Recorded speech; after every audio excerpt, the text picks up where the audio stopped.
Bismillahirrahmanirrahim. The topic that we are going to cover today in this video is the management of pre-eclampsia and eclampsia. Long case की हम लोग videos बना रहे हैं तो उसमें प्री-एक्लम्शिया के पेशेंट्स भी आते हैं, एनीमिया के, गेस्टेशनल डायबिटीज़ के और प्री-एक्लम्शिया के, जिसकी कुछ मैनेजमेंट के टिप्स हैं जो कि यू मस्ट नो, और वाइवा पॉइंट ऑफ व्यू से भी और प्रैक्टिकल पॉइंट ऑफ व्यू से तो मैं नहीं कहूँगी, मतलब प्रैक्टिकली अप्लाई करने के पॉइंट ऑफ व्यू से तो मैं नहीं कहूँगी, लेकिन प्रैक्टिकल पॉइंट ऑफ व्यू से दे आर इंपॉर्टेंट क्योंकि टीचर्स पूछते हैं। मैं थ्रू आउट ये बता रही हूँ कि क्या रिजीम है, हम क्या फ़ॉलो करते हैं, लेकिन हर एक की डिपार्टमेंट टू डिपार्टमेंट भी ये चीज़ वेरी करती है। प्लस गवर्नमेंट हॉस्पिटल, जैसे मैं जिक्र भी करूँगी, गवर्नमेंट हॉस्पिटल में है या प्राइवेट हॉस्पिटल में, ये सेटअप भी वेरी करता है। डॉक्टर्स की प्रेफरेंसेस क्या हैं वो भी अलग चीज़ है। तो बहरहाल हम चलते हैं, स्टार्ट करते हैं। प्री-एक्लम्शिया कब कहते हैं हम लोग? जब 140/90 से ज़्यादा हो blood pressure, measured over like 4 hours के टाइम इंटरवल के दरमियान 2 दफ़ा हम लोग लें, और 140/90 से ज़्यादा। अगर तो सिर्फ 140/90 है और बस इतना ही है, इससे ज़्यादा नहीं है, तो पेशेंट को कहें कोई मेडिसिन लेने की ज़रूरत नहीं है, no medication is required.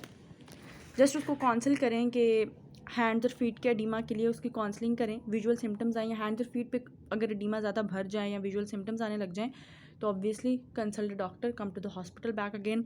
Dietary control है कि सॉल्ट ना लें और वॉक करें, एक्सरसाइज करें, mild exercise. Okay, just remember this कि प्री-एक्लम्शिया ऑब्वियसली वो प्रेगनेंसी के दौरान है तो इतनी स्वीयर एक्सरसाइज करने की ज़रूरत नहीं। बट अगर ब्लड प्रेशर जो है 140/90 से भर जाए तब हम लोग स्टार्ट कर देते हैं। फर्स्ट लाइन ऑफ ड्रग जो है हमारे जो यहाँ यूज़ होती है वो IV लबीटोलॉल, IV देते हैं।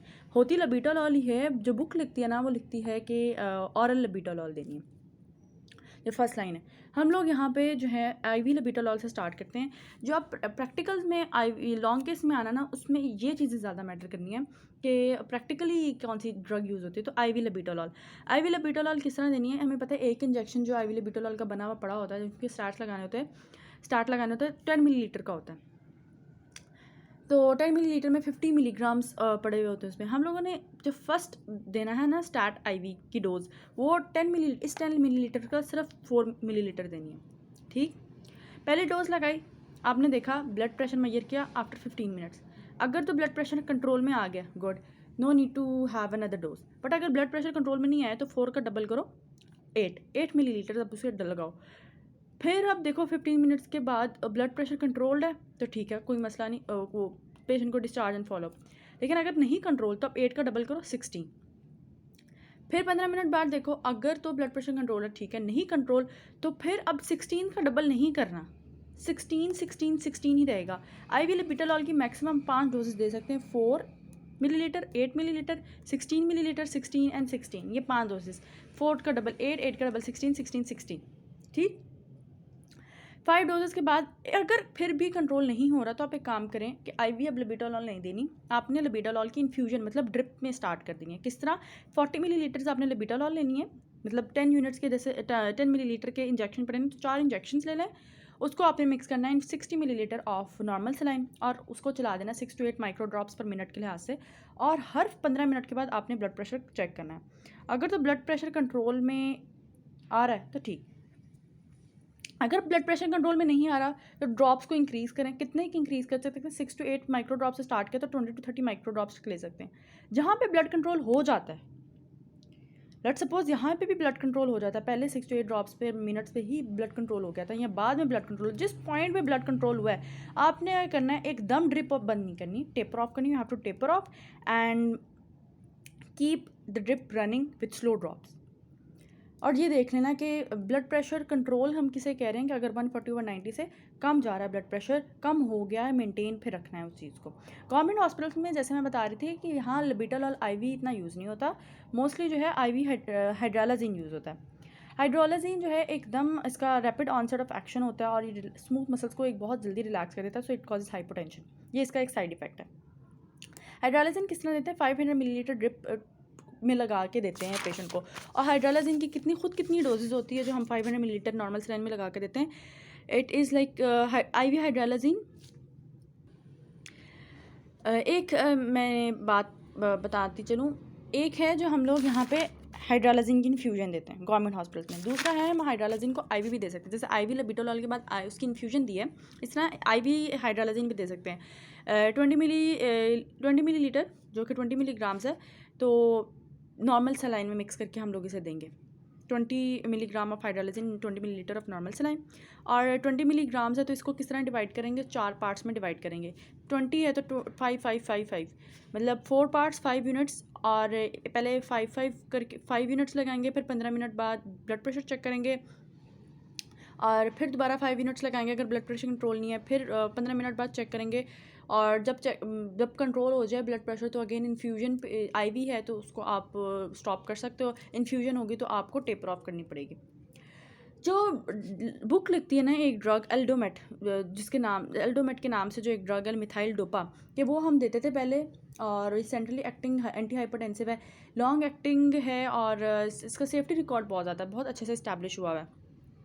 प्रोफाइलेक्टिकली ये दे सकते हैं पेशेंट्स को, स्पेशली पेशेंट जो कि प्री एक्लेम्शिक उनकी हिस्ट्री है, तो ऐसे पेशेंट्स को methyl dopa along with other dietary counselling और अदर मेथड्स ऑफ प्रिवेंशन उसके साथ ज़रूर देते हैं।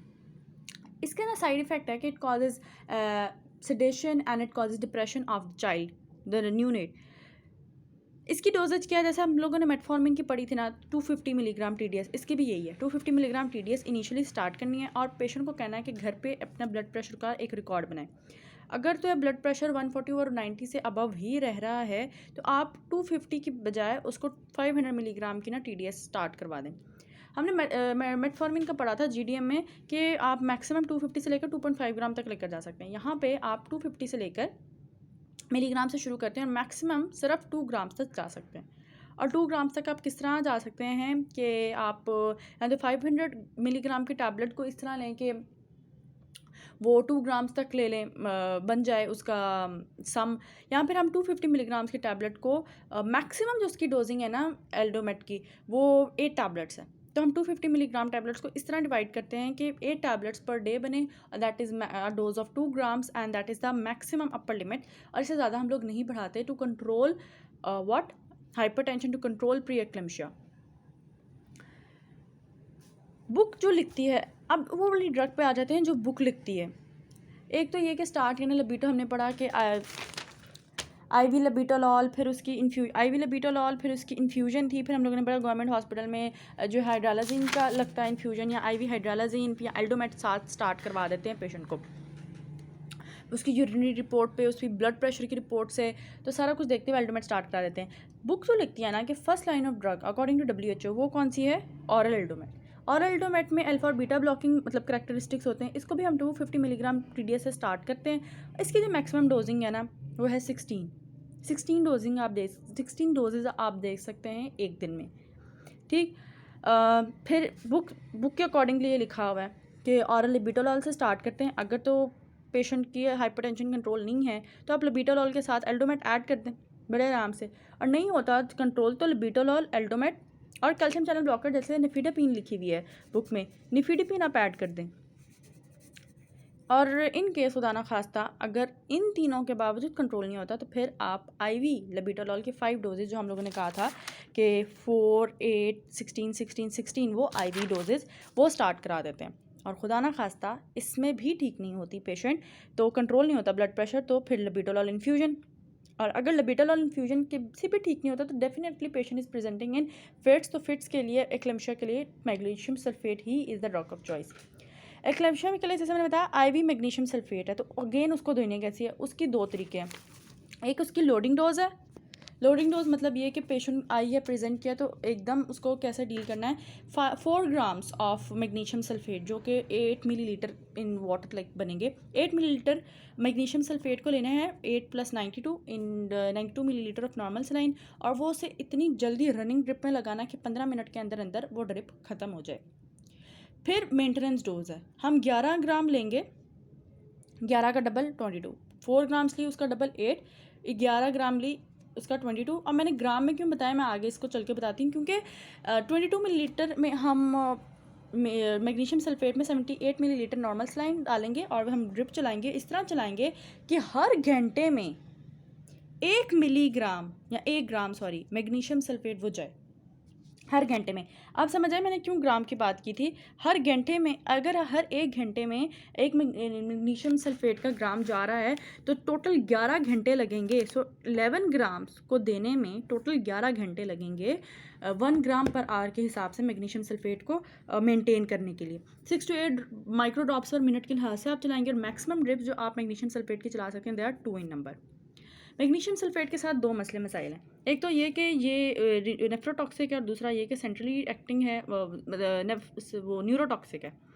तो जो नेफ्रोटॉक्सिक है उसके लिए प्लेस अ कैथेटर इन पेशेंट, और यूरिन आउटपुट को आप मेजर करोगे, और टॉक्सिसिटी लेवल्स भी आपने चेक करने हैं by GCS scoring, pupillary reflexes, bilateral plantar reflexes के ऑब्जर्व करने के नॉर्मल तो नहीं जा रहे, रिफ्लेक्सेस से वाइटल साइन से चेक करने हैं। अगर खुदा ना खास्ता मैग्नीशियम सल्फेट टॉक्सिसिटी हो गई तो फॉरन 10 millilitre of calcium gluconate 10 milligram of calcium gluconate in 10 millilitre saline में डाल के आपने फ़ौरन पेशेंट को लगाना है, और इस तरह लगाना है कि 10 मिनट के अंदर अंदर वो उसकी इन्फ्यूजन ड्रिप ऐसे फ़ौरन चली जाए।